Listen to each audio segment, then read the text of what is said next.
그리스도의 군사의 자세, 겸손에 관하여 64번째 시간입니다. 23년 5월 15일 밤기도 창조 계시기도 송원장님, 저에 대한 이야기입니다. 겸손해야 취할 수 있다. 주님을 원하고 바라는 마음으로 주님 앞에 나와야 한다. 기도로서 주님 앞에 나와야 된다는 건데, 주님을 원하고 바라는 마음, 이것이 겸손한 자세라고 말씀합니다. 주님과 합한 마음을 구하며 나아가셔야 됨. 주님은 허락하셨음. 겸손히 주님 앞에 나아가야 할 때 지금 그때그때 단계마다 하나님께서 원하시는 자세가 있거든요. 모든 과정이 다 그렇지만 이때는 더 특별히 겸손히 주님 앞에 더 간절히 원하는 마음으로 나아가야 된다고 말씀합니다. 개인적으로 참고로 말씀드리자면 이제 고라의 폐학 과정, 전후 과정입니다. 그래서 이 과정을 잘 통과해야 이제 아론의 쌍난 지팡이, 주님의 마음을 아는 자, 시작 단계죠. 그 과정에 들어갈 수 있기 때문에 더 주님 앞에 겸손히 나오라고 주님께서 촉구하시는 거예요. 그러면서 이제 개인적으로 어떤 사정이 있었는데, 억울하고 부인하고 이해할 수 없지만 모든 것을 허락하신 주님 뜻을 겸허히 받는 것이기에 겸손하게라고 표현하신, 간단하게 말씀드리면 어느 교회에 초빙받을 일이 있었는데, 그때 이제 다른 분하고 두 사람이 이제 초빙 대상이 됐는데, 이제 어떤 교회 중진 몇 분의 좀 부정한 그런 말 그대로 반칙이죠. 투표를 개인적으로 잘못된 방법으로 결과를 조작을 하는 바람에 이제 제가 가지 않게 됐어요. 근데 사실은 예레미야 기도원의 계시 사역자들 여러 사람에게 하나님께서 그 교회로 이끄셔서 그 교회에서 크게 쓰시겠다고 하신 뜻도 있었고, 또 저 개인적으로도 꿈으로도 또 집사람도 그렇고 여러 차례 하나님이 거기로 가는 것이 주님의 뜻임을 나타내셨거든요. 그런데 이제 결과적으로는 이제 사람들의 인간적인 생각 때문에 틀어진 겁니다. 가족관계, 여러 가지 친척관계, 이런 이해관계가 얽히면서 부정적인 방법으로 그것이 캔슬된 거예요. 그런 부분들, 이제 하나님께서 뜻을 세우셨는데 왜 이루어지지 않았을까? 이런 부분에 대해서 억울하거나 또는 이해가 안 될 수 있잖아요. 근데 이제는 그때도 뭐 그렇게 심하게 마음이 어렵진 않았는데 잠깐 고비가 있었던 것 같아요. 그렇지만 주님께 맡기고 그것조차도 주님께서 허락하셨기 때문에 벌어진 일이라고 인정을 하고 받아들였기 때문에 이 과정, 고라의 폐역 과정을 잘 지나갈 수 있었던 것 같습니다. 이 모든 것보다 즉 이렇게 주님께서 이끌어 가시는데 어떤 인간적인 방법으로 해방을 받아서 마음이 어려운 그런 상황들보다 나를 사랑하시는 주님을 사랑하기 원하는 마음을 구하면서 나가야 됨. 주님께서 주님만 바라보라고 말씀하는 거죠. 나를 구원하시기 위해 나만을 위해 십자가 고통을 마다하지 않으신 주님의 사랑을 묵상하며 그 사랑에 내 마음을 드리고자 주님께 마음을 드리며 기도 자리로 나가셔야 됨. 나를 위해 십자가에 달려 계신 목마르시고 홀로 외로이 계신 그분을 맞으러 나가야 함. 그래서 이제 이긴 자가 되면 중재자로서의 삶을 살아야 되는데, 중보자와 다른 가장 큰 특징 하나가 주님의 입장, 주님의 마음을 잘 알아서 주님의 고통, 슬픔, 아픔을 위로하는 그런 역할도 감당합니다. 또 다른 표현을 하면 어린 양의 신부가 어린 양의 마음을 잘 알아서 위로자로서 신부가 남편을 위로하듯이 그렇게 주님의 마음을 위로할 수 있는 자로 세우시기 위해서 하나님이 이러한 훈련을 하시는 거예요. 그래서 십자가에서 홀로 외로이 목말라 하시고 고통 가운데 계신 그분을 바라보며 나아가서 그분의 고통에 동참하는, 또 그분의 마음을 알아오는 그런 사람이 되기를 원하시는 거죠. 지금 기다리고 계신 그분의 아픔과 상처, 그것을 목사님의 사랑으로 치유받기를 기다리고 계신, 저도 예레미야 기도원에 계시받기 전에는 하나님이 십자가 사건 이후에는, 즉 부활 승천 이후에는 고통스러워하시거나 힘들어하신다라는 생각을 한 번도 해본 적이 없는 것 같아요.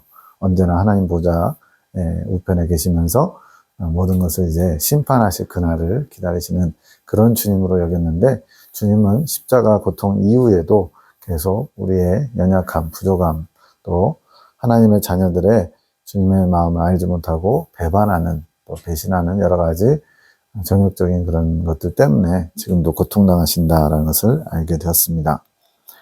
23년 7월 30일 겸손 주님 앞에 저는 부족한 자입니다 라는 마음을 진실로 드리는 것. 사실 기도할 때 우리 모두 다 주님 저는 연약합니다, 부족합니다 고백을 다 하잖아요.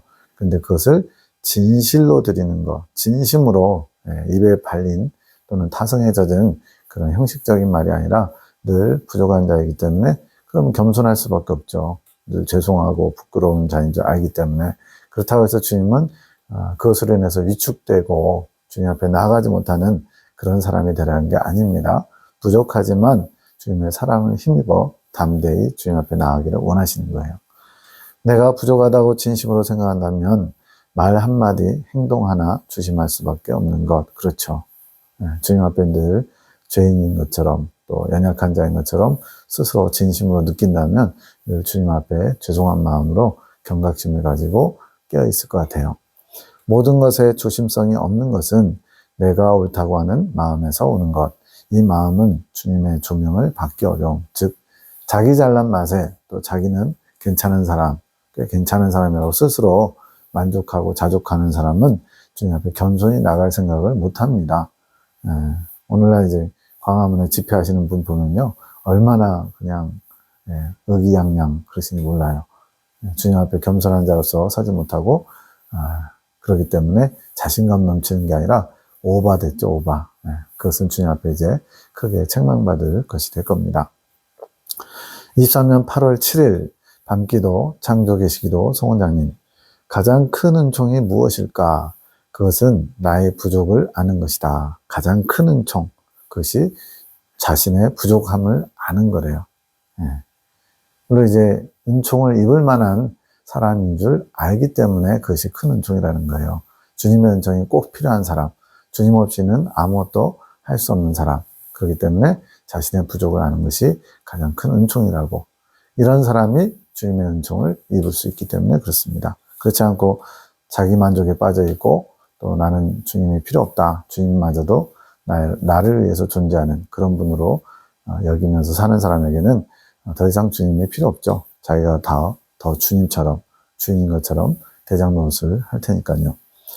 죄인인 우리는 주님의 은총이 아니고는 자신의 부족을 알 수 없는 존재들이다. 그렇죠. 은총을 구하자. 사랑해 주께 나 자신을 볼 수 있는 은총을 날마다 구하자. 이것이 그분 앞에 가장 큰 겸손이다. 주님 앞에 은총을 구하는 삶, 주님의 자비와 긍휼과 사랑, 주님을 필요로 하는 것이 가장 큰 겸손한 사람의 모습이라는 거죠. 이제는 더 겸손한 자들이 되자. 부족한 투성이인 나 자신을 바로 볼 수 있도록 사랑해 주께 구하자. 동의합니다. 아멘입니다. 이것은 구하지 않으면 받을 수 없습니다. 나의 사랑하는 형제 자매들이여 속히 마음을 바꾸기 바라며 하늘의 비밀을 풀어놓은 것을 취하여 가지기를 원하여라. 마음 자세를 바꿔서 늘 주님 앞에 부족한 자로 인정하고 주님께 구하고 구해서 하늘의 보화들을 캐내올 수 있는, 가져올 수 있는 그런 사람이 되라는 거죠. 주님은 진실로 겸손한 자를 사랑하심이라. 나의 부족을 알기 원하는 진실한 마음 위에 빛을 비추시며 안식처로 삼으심이라. 주님께서 안식처로 삼으시는 곳, 주님께서 머물기 원하시는 곳은 자신의 부족함을 고백하고 진실로 주님 앞에 나아가는 사람, 그 심령 가운데 주님이 거하기를 기뻐하신다는 거죠. 남을 보지 말아라. 나 자신의 부족을 알기 원하여라. 근데 우리는 남을 판단하고 정죄하고 내 기준에 안 맞는 그런 것들을 아주 자로 재는 걸 좋아하죠. 이것은 주님 앞에 나갈 수 없는 교만한 사람의 모습이죠. 그 무엇에도 관심을 두지 말아라. 내가 제일 중요하죠. 내가 지금 주님 앞에 은총을 입느냐 못 입느냐가 중요하지, 다른 사람이 주님 앞에 바로 섰느냐 못 섰느냐, 그거는 이제 안타까이 여기면서 기도해 줄 대상이지만 현재 내게 가장 중요한 것은 내가 주님 앞에 바로 서서 주님의 은총을 입는 것이 가장 중요하죠. 오직 나를 새롭게 하실 그분을 바라보며 구하여 얻은 은총 가운데 참 평안을 누리는 자가 되자. 그러면서 송 원장님이 제 영이 군사학교 대원들의 영혼을 바라보며 하는 기도 소리가 들렸습니다. 이때는 군사학교 1, 2, 3기가 있는 상황입니다. 그러면서 송 원장님이 혼의 영역에서 자신이 기도한 게 아니라 영이 하는 기도를 들었대요. 이후에 기도할 때 평화의 왕이시여 당신의 평화로 저희를 덮으소서, 이런 기도가 나오는 거죠. 24년 8월 8일 새벽 3시 3분 김목사 접니다. 자세를 고쳐 앉은 모습이 보이며 아닙니다 라고 말씀하신, 이것은 환상이에요. 김목사님께서 잠시 일어나신 것, 잠시 일어나서 자세를 다시 고쳐서 바르게 했다는 거죠. 우리는 자세를 갖추고 자리에 앉아 있어야 됨. 무슨 자리냐면 겸손의 자리.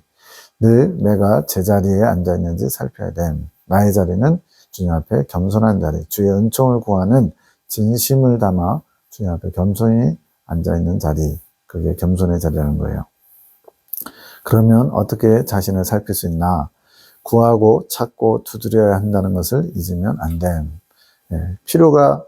필요한 사람이 우물을 파는 것처럼 주님이 필요한 사람들은 주님을 구하고 찾고 두들겠죠. 그러나 스스로 만족하는 사람은 더 이상 구하지 않겠죠. 우리는 스스로 아무것도 할 수 없는 존재임을 잊어서는 안 되고 늘 주님을 바라봐야 함. 나는 아무것도 아닌 존재, 무와 같은 존재, 이것을 진심으로 고백해야 되고, 또 잠시 잠깐만 하는 게 아니라 계속 끊임없이, 포도나무와 가지의 비유처럼 포도나무이신 예수님이 없으면 우리는 아무것도 할 수 없는 그런 무익한 가짐을 고백해야 됩니다. 주님, 제가 있어야 할 자리에 앉아 있는지 살펴봐 주세요 라고 날마다 그분께 나를 살펴주실 것을 구하고 수시로 그분을 찾아야 함. 왜냐하면 우리는 타고난 죄성을 가지고 있기 때문에 조금만 방심하면 어느새 교만한 자리, 어느새 주인된 자리, 어느새 주님이 필요하지 않은 자리에 앉아 있거든요. 그러한 자신의 상태를 날마다 성찰하면서 점검해야만 이제 그 앉아야 될 겸손의 자리에 앉아 있을 수 있다는 거죠. 24년 8월 14일에 이제 군사학교 1, 2, 3기 처음으로 군사학교 수련회를 1박 2일 동안 가졌습니다. 12시 59분 저희 집사람인데 김사모, 다 되어간다. 내가 너의 마음을 받았다. 내가 너를 내 품에 안을 준비를 하고 있다. 나를 더 소망해야 된다. 지금 잘하고 있고 지금 잘 왔는데 주님이 더 원하시는 거예요. 더 나를 소망해라. 더 바라봐라. 더 간절히 나를 찾아라. 내가 오늘은 너에게 말해주고 싶구나.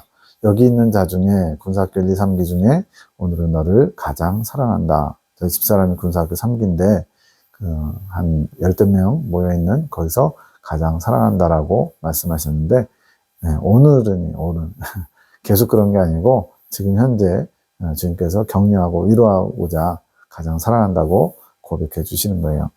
겸손한 마음을 잘 가꾸며 왔음. 주님을 원하는 마음을 놓치지 않으려고 애써 왔음. 24년 8월 17일 놔두어, 이것은 이제 또 영음이 들린 건데 송장로님의 목소리였대요.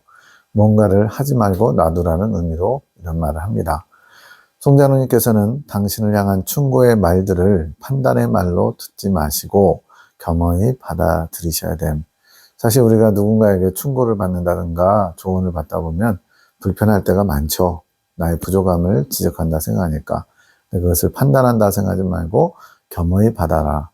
즉 겸손의 자세, 내려가야만 그것이 가능합니다. 주님께서 주시는 말씀처럼 여겨야만 가능하겠지요. 주님께서 송장로님을 고치시기 위해 허락하시는 말들이라 여기시고 겸손하게 마음으로 받아들이셔야 됨. 지금 여러 가지로 좀 송장로님 마음을 어렵게 하는 일들이 이 당시에 많이 있었던 것 같아요. 근데 그런 순간에도 주님께서 허락하셨고 주님께서 고치라고 누군가를 통해서 주시는 말처럼, 마치 주님의 입에서 나온 말처럼 겸손히 받으라는 겁니다. 그러면 유익하겠죠. 혹여나 내가 하지 않았는데 또 나의 어떤 부족함 때문이 아닌데 잘못이 아닌데 오해를 해서 누가 판단하거나 정죄한다. 그러면 이제 그것조차도 겸손히 일단은 수용하고 그리고 잘 알아보시면 좋겠습니다 라고 한다면 그것이 다시 그것을 오해하고 곡해하면서 비방한 사람에게 돌아가겠죠. 그리고 나는 주님께서 겸손한 자세를 취했다고 상을 주시겠죠. 그러니까 그것이 오해에 비롯된 것이든 억울한 것이든 상관없이 다 주님께서 허락하시는 환경이고 그 사람을 통해서 내게 원하시는 것을 주님이 말씀하신다고 받아들이면 다 유익한 겁니다. 천국에서 상 받는 게 훨씬 나아요. 이 땅에서 잠깐 무시당하거나 홀대당하거나 억울함을 당하는 것이 천국의 상과는 비교할 수가 없죠. 그래야 말의 습관이 고쳐지실 수 있음. 주님의 뜻이 이제 말을 이제 좀 이렇게 툭툭 내뱉으시는 게 있었던 것 같아요. 지금은 이제 전혀 안 그러신 것 같은데, 이 당시만 해도 이제 마음에 감동이나 불편함이 있으면 옛날 분들 좀 이렇게 성격이 강하신 분들은 툭툭 나오죠. 그래서 그런 말의 습관을 고치시기 위해서 주님이 허락하신 거라고 생각하라는 거죠. 축복의 아비는 입술의 권세가 회복되는 것에서부터 시작됨. 축복의 아비, 하나님께서 송장로님을 축복의 아비로 세우셨다 그러면서 아비의 그 축복이 자녀들에게 흘러가듯이 마치 아브라함에게 믿음의 조상 아브라함으로서 그의 믿음을 따라 발자취를 쫓는 자들의 그런 신령한 복을 허락하시는 것처럼 축복의 아비가 되어서 그분을 통해서 자녀들에게, 영적 자녀들에게 또 따라오는 자들에게 축복하면 하나님께서 그 축복을 사용해서 축복을 흘려보내 주시겠다고 약속하셨거든요. 근데 그 입술의 권세가 주님의 주시는 권능이 그 입술에 있으려면 회복이 먼저 돼야 된다는 거죠. 더러운 말, 악한 말, 나쁜 말을 하는데 그 입술을 통해서 주님의 권능이 흘러나올 수 없잖아요. 그래서 입술의 권세는 주님을 담은 말들이 나아갈 때 이루어질 수 있는 것을 명심해야 됨. 주님을 담은 말, 즉 주님께서 주신 말, 주님의 뜻이 담겨 있는 말, 지극히 주님 중심적인 그런 말들을 뱉어야만 그것이 이렇게 역사할 수 있다는 거죠. 조 목사님 보이는데 약간 늙으신 모습, 환상이 지금 이렇게 보이는 거예요. 그것이 강한 것들, 이제 조 목사님도 성격이 좀 강하신 부분들이 있거든요. 경상도 사나이의 어떤 그런 것도 있고. 근데 이제 그런 것들이 후패해진다, 쇠하해진다는 거죠. 주님이 지금 그리 만들어가고 있음. 하얀 개가 이빨을 드러내며 오는데 손이 개를 때리듯이 밀쳐버리는 것이 보임. 이것도 환상입니다.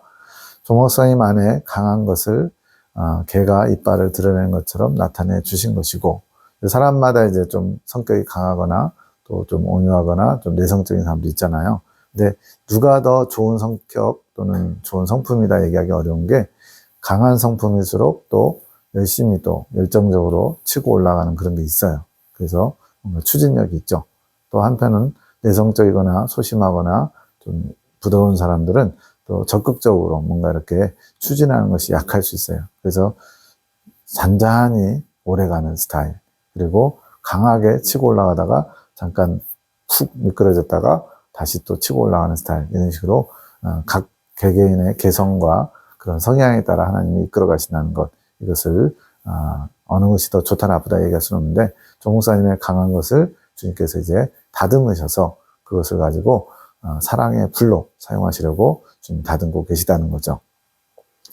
주어지는 모든 환경이 목사님의 강한 것들을 후패하게 만들기 위한 것임을 기억하고 나는 겸손한 자가 되어야 된다라고 늘 생각하라 하시네요. 송 원장님이 조언하는 게 아니라 주님께서 전달하는 거예요.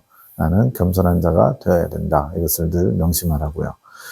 지금 말씀하시는 겸손은 내 생각과 내 감정을 사용하지 않는 것이라고 하세요. 그러니까 이제 겸손한 자가 되어야 되는데 그 겸손의 자세가 뭐냐? 내 생각과 내 감정을 사용하지 않는 게 겸손한 자. 그럼 누구의 생각과 감정을 사용할까요? 주님의 생각과 주님의 감정을 사용하는 것이 되는 거죠. 그러려면 주님의 마음을 알아야 되고 주님의 마음을 가져야만 내 생각, 내 감정이 아닌 주님의 생각, 주님의 감정을 사용하게 되겠지요. 이 훈련이 본격적으로 시작되었다고 하세요. 이런 겸손하게 내 생각, 내 감정을 사용하지 않는 훈련이 시작되었다.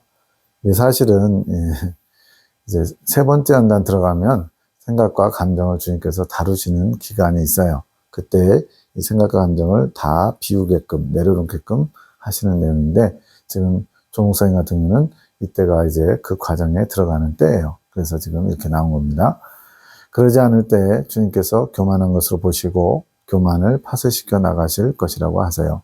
그렇지 않으면 주님과 합체, 하나됨을 이룰 수 없음을 기억하라고 하십니다. 주님과 하나 되려면 내 생각, 내 감정을 기회가 주어질 때마다 사용하는 것이 아니라 과감히 버려야만 그것이 가능하다고 말씀하는 거예요. 23년 9월 14일 새벽 2시 6분 아버지여 이제는 길을 열어주셔서 중재자 송 원장님이 저를 위해서 기도해 주는 거예요. 제가 8월 첫째 주 대사경의 전후로 아론의 쌍난지팡이 과정을 이제 지나가게 됩니다. 그래서 이제 한 달 정도 지났잖아요. 그래서 이제 그 과정 이후에 세 번째 한 달에 들어갈 수 있도록 길을 열어달라고 길잡이로서 길을 내는 자로서 저를 위해서 중재 기도를 해주는 겁니다. 목사님께서 당신께 나아가는 길을 열어주셔서 그랬더니 주님께서 2시 8분에 화답하시기를 조금 더 마음이 다져져야 한다. 즉 채워져야 된다는 것, 주님께서 원하시는 마음이 준비되어야 한다는 것, 그것은 겸손의 마음, 주님께서 원하시는 마음, 겸손의 마음, 주님 앞에 더 구하고 원하는 마음을 가득 채워야 되는 것. 자, 겸손에 대해서 굉장히 다양한 내용들을 다루고 있는 거죠. 내 생각, 내 감정을 사용하지 않는 게 겸손이다. 주님을 원하는 것이 겸손이다. 모든 것을 주님이 주신 것으로 받고 겸손히 나아가는 것이 겸손이다. 뭐 이런 것들, 여러 가지 겸손의 형태를 다양하게 말씀하시는데 그때그때 성장 과정마다 주님께서 원하시는 또 그 사람의 성향과 또 고쳐나가셔야 될 부분에서 더 강조하시는 초점이 있어요. 이것을 잘 해야만 빨리빨리 그 과정을 통과할 수 있습니다. 23년 9월 19일 주님의 때는 주님께서 인도하시는 의의 길, 의의 길은 생명의 길, 주님의 때, 우리는 이제 주님의 때를 알기 원하고 또 주님의 때 주님께서 일하시기를 원하는데 주님께서 인도하시는 의의 길을 잘 따라가는 것이 주님의 때를 빨리 끌어당기는 것이고 또 어떻게 보면 이제 그 길을 잘 가는 것이 주님의 때를 잘 사는 거죠. 그리고 이 의의 길은 생명에 이르는 길이라고 말씀합니다. 하나님의 생명을 얻기 위해 인도되는 좁은 길, 성경에 좁은 문, 좁은 길 나오죠. 참고로 좁은 문은 여기서는 두 번째 한단을 마치고 통과되는 그 과정이 이제 좁은 문. 그래서 이제 여성분들의 그 태아가 태어날 때 좁은 문과 같은 엄마의 자궁을 빠져나오잖아요. 그것을 두 번째 한단 통과하는 것을 좁은 문으로 예레미야 기도원을 통해서는 알려주셨고요. 좁은 길은 저 위에 있어요. 어디 있냐면 세 번째 한단을 들어가는 과정이 좁은 길이라고 알려줍니다. 그래서 가데스 무리바 생수 3차 한단 들어가는 입구에서 마시는 그것을 좁은 길로 들어가기 위한 좁은 문이라고 또 알려주세요. 이것은 앞에 영상들에 잘 정리되어 있으니까 확인해 보시기 바랍니다. 좁은 길이라는 것은 감추어진 길이라는 의미, 좁고 길이 협착해서 찾는 이가 적다 그랬는데 감춰진 길, 아무나 들어갈 수 없는 길이래요.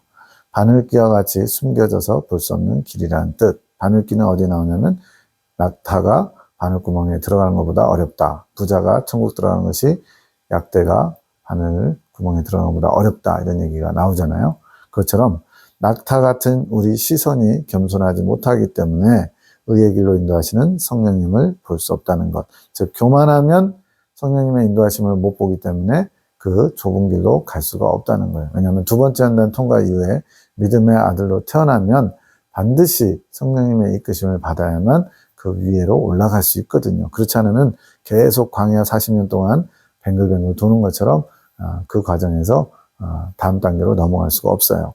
근데 왜 낙타를 겸손하지 못하다고 했냐면 두 가지인 것 같아요. 하나는 낙타에 보면 이제 쌍봉이 있고 단봉이 있는데 그 봉우리가 산같이 생겼잖아요. 그래서 낙타와 같다는 의미는 내 생각이 크고 산 같다. 아마 그 등에 있는 그 혹 같은 그것으로 산과 같다. 내 생각이 그렇게 많고 크다. 이것을 강조하는 표현이고 또 하나는 낙타가 굉장히 실제로 보면 굉장히 크고 그 옆에 서면요.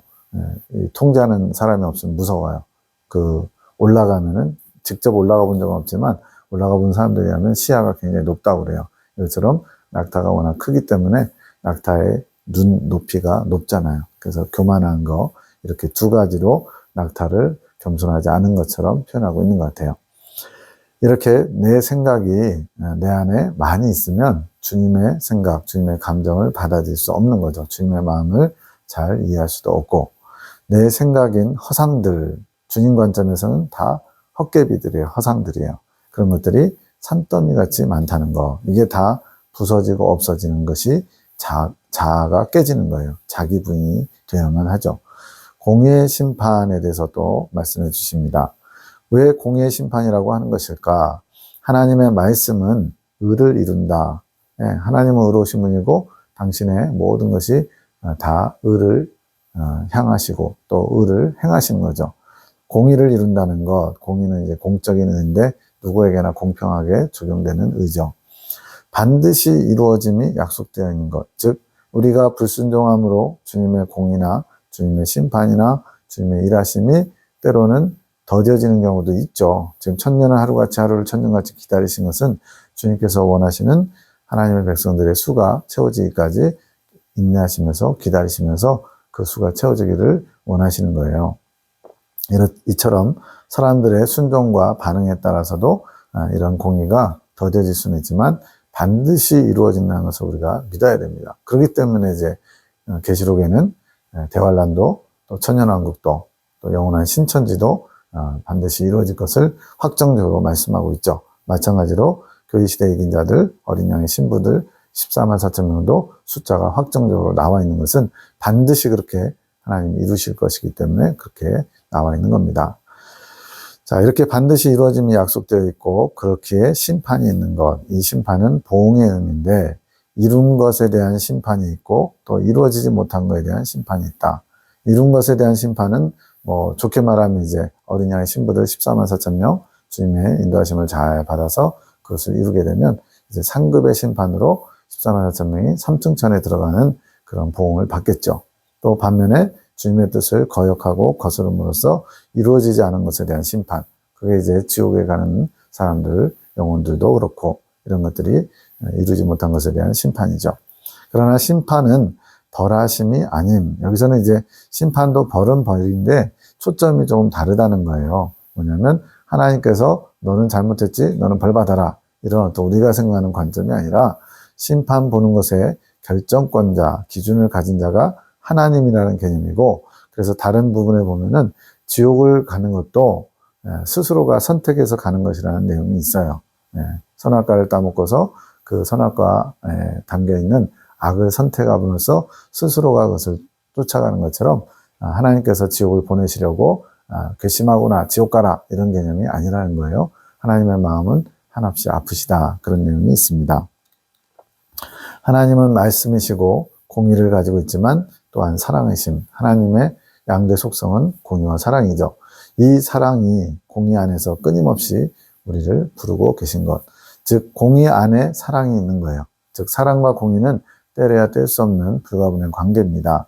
그러한 그 사랑, 이것이 우리를 부르시는 그런 부르심인데 그것에 대한 화답 속에, 화답은 성령의 이끌림을 받는 것, 성령의 이끄심이, 성령의 운행하심에 순종하는 것이 화답이에요. 그러면 주님의 모든 약속이 이루어지는 거죠. 이거를 경험적으로 알게 됩니다. 그것을 믿음은 바라는 것들 실상이다라고 히브리서에서 말씀하는 거고요. 그렇게 하나님께서는 공의를 세우시고 그 공의 가운데 사랑으로 우리를 이끄시고 그것에 화답한 자들에게 보응된 그런 상을 베푸시고 그것을 화답하지 않는 자들에겐 또 이루어지지 않은 것에 대한 심판을 하시는 거예요. 그래서 공의는 하나님이 우리를 향하신 우리 모두에게 적용되는 좋은 것을 주기 원하시는 그런 공의가 있지만 그런 공의가 때로는 불순종으로 성취되지 못하기 때문에 우리는 성령의 이끄심을 받아 순종하는 삶에 대해서 더 집중할 필요가 있습니다. 감추인 만나를 먹게 하시는 것. 23년 9월 19일 김집사님에 관해서 많이 둔감함, 영적으로 많이 둔감하다는 거예요. 아직도 믿음의 눈이 많이 열리지 않았음. 사실 23년 9월이면 김집사님 꽤 높이 성장하신 편인데 그럼에도 불구하고 영의 영역에서 일어나는 것에 많이 예민하지 못하다는 거죠. 민첩하지 못하다는 거예요. 영은 지금 주님 앞에 신나게 달려가고 있는데 본인은 모름이에요. 그래서 혼의 영역이 있고 영의 영역이 있는데 사실은 영과 혼은 하나인데 타락하면서 혼과 영이 분리된 것처럼 그래서 삼분설, 혼, 영, 육 이렇게 된다는 거예요. 그러나 이제 예수님을 믿고 출애굽한 후에 점점점 성장해서 나중에 이긴 자가 되고 이 땅에서 하나님이 원하시는 그런 분량을 채우면 혼과 영이 하나 돼서 일치를 이뤄서 영의 입금을 혼이 받는 그런 단계가 있다는 겁니다. 그래서 이런 죄의 담으로 말미암아 혼과 영이 분리돼 있어서 혼의 영역에서 영의 것을 잘 모르고 영 따로 혼 따로 이렇게 사는 것처럼 대다수가 그렇게 살고 있다는 거예요. 지금 여기서도 김 지사님은 영이 지금 주님 앞에서 열심히 달려가고 있는데 혼의 영역에서는 그것을 전혀 인지하지 못하고 있다는 거죠. 영이 신나게 달려가니까 지금 버릴 것을 버리게 하시는 것. 주님은 온전한 마음만 받으심. 나의 뜻은 전혀 없는 마음이 온전한 마음. 주님은 완전하시고 온전하신 분이기 때문에 우리 또한 완전하게 원하시고 온전하게 원하세요. 그런데 부분만 가지고 주님 이 정도로 만족하시죠? 이렇게 우리가 말한다고 해서 주님을 기쁘시게 할 수 없다는 거예요. 온전한 마음, 완전히 주님께서 원하시는 분량을 채운 마음만 받으신대요. 그것은 뭐냐? 나의 뜻은 조금도 섞이지 않은 온전한 마음, 주님 중심의 마음을 말하는 거죠. 이 마음이 주님 앞에 상달되는 마음이며 주님께서 취하실 수 있는 마음, 즉 자기를 원하는 마음, 자기 애가 들어가 있는 그런 마음들, 또 적당히 타협하는 그런 마음들로는 주님을 기쁘시게 할 수도 없고 주님께 온전히 상달될 수도 없다는 거죠. 어떻게 온전한 마음인 줄 알 수 있을까 묵상했더니 어떠한 상황에서든지 감사와 주님 앞에 주님으로 인한 기쁨의 마음을 드리는 것으로 알 수 있음. 어떠한 상황에서든 바울이 모든 일에 누구에게나 화평함과 거룩함을 쫓고 또 평강과 기쁨과 감사를 범사하기를 원하시거든요. 이런 것처럼 감사할 수 있는 마음 자세. 나를 비방하는 사람이 나타나서 조롱하는데도 그 가운데서도 주님을 바라보며 감사할 수 있는 자세. 이게 어떻게 쉽게 되겠어요? 근데 훈련으로 되고 또 주님으로 기뻐하고 만족하면 그 어떤 상황에서도 감사할 수 있다는 거죠. 주님께서 저를 통해 축복의 마음을 주신 이제 송 원장님을 통해서 남편 김 지사님을 더 높은 천국으로 이끌어 가시려고 축복하는 마음을 주시고 축복을 많이 해줬어요. 근데 마지막 관문을 허락하셨지만 그러나 불합격. 제가 알기로는 이렇게 주님께서 과정마다 그 과정에서 원하시는 분량의 믿음을 보여야 되고 또 자세를 갖춰야 되는데 그렇지 못하면 불합격돼 가지고 다음 기회에 이렇게 꽝인 것처럼 되거든요. 여러 차례 불합격 맞는 바람에 다른 사람들보다 많이 일찍 달려갈 수 있었음에도 불구하고 많이 뒤처지는 상황이 되었습니다. 이것은 전적으로 본인의 몫이라는 거예요. 본인이 주님을 간절히 원하고 찾고 영적으로 달려가려는 새로운 마음을 날마다 먹지 않으면 이렇게 같이 출발해도 또는 먼저 출발해서도 나중된 자가 될 수 있다는 것을 보여줍니다. 너 자신을 보아라. 너는 알지 못하는 나에게 근원된 너의 불손한 마음이 있단다. 본인도 잘 인식을 못하고 있다는 거예요. 영적으로 깨어있지 못한 부분이 있어서 주님께 불손된 마음, 주님의 마음에 합하지 않은 마음이죠. 육적인 마음이고 정욕적인 마음이고 주님께 합당치 않은 그런 마음이 있대요. 너는 너의 마음을 들여다보아라. 그 마음을 네 것으로 취하기 원하느냐 또 버려지길 원하느냐 계속 그 마음을 붙들고 있을 거냐 버리길 원하느냐 너는 내 앞에 겸손해라. 내 앞에 겸손하여 내가 너를 취하게 하라. 앞에서 온전한 마음만 취할 수 있다고 그랬잖아요. 나는 겸손한 자를 사랑하며 내 것으로 삼느니라. 계속 답은 겸손이에요. 겸손. 주님을 원하는 마음, 주님 앞에 자신의 부족함을 진심으로 고백하는 마음. 이런 자세 없이는 주님 앞에 가까이 더 높이 나갈 수 없다는 거죠. 김 집사님이 잘 넘어지는 이유가 다른 사람들보다 판단하는 눈이 발달되어 있기 때문에 이제 판단하게 되면 어떻게 돼요? 너의 판단하는 그 판단으로 너도 판단을 받을 것이다. 이게 주님의 뜻이고 방법이거든요. 공의 하나님께서 누구에게나 주시는 선물이 보혜사 성령님. 이 공의에 대해서는 또 잘 정리된 내용들이 몇 군데 있습니다. 찾아보시기 바랍니다. 하나님께서 공의로 공평한 의죠. 하나님의 의가 공평하게 적용돼서 누구에게나 보혜사 성령님을 주기 원하세요. 그래서 출애굽하면서 성령님이 우리 안에 들어오시는 겁니다. 이러한 성령님의 이끌림으로 주님과 하나 되는 길을 예비하시고 예비한 것은 그냥 예수 믿는다고 다 확정된 게 아니에요. 그것을 원하고 찾아가야죠. 겸손한 자는 성령의 이끌림을 받아갈 수 있도록 하심. 그래서 본격적으로 성령의 이끌림 받는 단계는 두 번째 난 통과하고 믿음의 아들로 태어났을 때부터, 그때부터는 이제 성령의 이끌림을 받지 못하면, 이끄심을 받지 못하면 높은 천국으로 나가기 어렵습니다. 그러나 많은 자들이 각자 자기 소견에 옳은 대로 그 길을 가고 있음. 사사기의 주제죠. 그때 이스라엘에 왕이 없으므로 사람들이 자기 소견에 옳은 대로 행하였더라. 제일 마지막 절과 17장에 또 한번 나오죠. 이렇게 우리가 예수님을 믿는다고 하지만 성령님을 왕으로 모시고 그분의 이끄심을 따라가야 되는데, 그러지 않고 내가 옳은 대로, 내 소견에 좋은 대로 그렇게 사는 사람들이 대부분인 거죠. 나의 생각으로 성령님을 가둬놓아 성령께서 운행하지 못하게 막고 있는 것. 즉 성령님을 안에 모셔드렸지만 뒷방뇌근이, 이제 예수님이 하신 말씀이에요. 뒷방뇌근이 취급하면서 내가 알아서 할 테니까 성령님은, 예수님은 저쪽에 가만히 계세요. 이렇게 취급하고 있다는 거예요. 대부분의 사람들이 그런 거죠. 심지어는 기도를 많이 한다고 하는 사람들도 자기가 원하는 기도, 자기가 하고 싶은 기도, 자기의 뭔가 욕구를 채워달라고 요구하는 기도, 이런 걸 많이 하는 분도 많죠. 주님이 원하시는 게 뭔지를 알아야, 주님의 마음을 알고 주님의 뜻을 알아야 바르게 기도할 텐데 그런 분들이 많지 않은 겁니다. 왜 그럴까요? 성령의 이끄심을 잘 모르기 때문에. 이것부터가 지금 단추가 잘못 끼어진 겁니다. 그러니 성령의 이끌림을 받지 못하는 거. 또 날마다 진정으로 주님을 구하고 찾아야 하는데 그러지 않으니 만날 수 없는 것. 날마다. 그래서 어제 먹은 만나는 오늘 내 양식이 될 수 없는 거예요. 내 생명의 양식은 날마다 새롭게 주님이 공급해 주시는 양식을 먹듯이 날마다 성령의 이끄심을 구하는 자에게 성령께서 일하실 수 있는 겁니다. 대부분 보화를 캐어내는 방법을 모른다고 주님께서 말씀하신 성경 말씀에 보화가 담겨 있죠. 또 지금 나누고 있는 예레미야 기도원에 주신 주님의 뜻, 계시에도 보화가 많이 있습니다. 근데 이것을 잘 캐낼 줄 모른대요.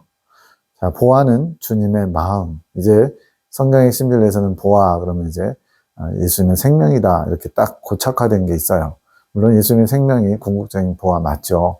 우리 심령의 그릇에 담아야 될 궁극적인 보화는 맞는데 그것만 보화가 아니라 그 보화를, 생명을 얻기 위해서 그 과정 가운데 또 많은 보화들을 캐내야 돼요. 바로 여기서 주님의 마음을 아는 것이 보화를 캐내는 것이라고 가르쳐주고 있습니다.